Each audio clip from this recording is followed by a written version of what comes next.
ನ್ಯಾಯವನ್ನು ವಿಚಾರ ಅಭಿವ್ಯಕ್ತಿ ನಂಬಿಕೆ ಶ್ರದ್ಧೆ ಮತ್ತು ಆರಾಧನೆಯ ಸ್ವಾತಂತ್ರ್ಯವನ್ನು ಸ್ಥಾನಮಾನ ಮತ್ತು ಅವಕಾಶಗಳ ಸಮಾನತೆಯನ್ನು ದೊರೆಯುವಂತೆ ಮಾಡುವುದಕ್ಕಾಗಿ ವ್ಯಕ್ತಿ ಗೌರವ ದೇಶದ ಏಕತೆ ಮತ್ತು ಸಮಗ್ರತೆಗಾಗಿ ಎಲ್ಲರಲ್ಲಿ ಭ್ರಾತೃತ್ವ ಭಾವನೆಯನ್ನು ಮೂಡಿಸುವುದಕ್ಕೆ ದೃಢ ಸಂಕಲ್ಪ ಮಾಡಿ ನಮ್ಮ ಸಂವಿಧಾನ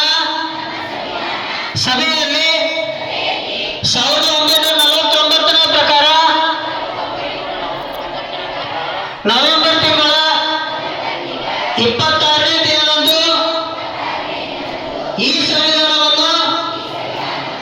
ನಮಗೆ ನಾವೇ ಅರ್ಪಿಸಿಕೊಂಡು ಅಂಗೀಕರಿಸಿ ಶಾಸನವಾಗಿ ವಿಧಿಸಿಕೊಂಡಿದ್ದೇವೆ.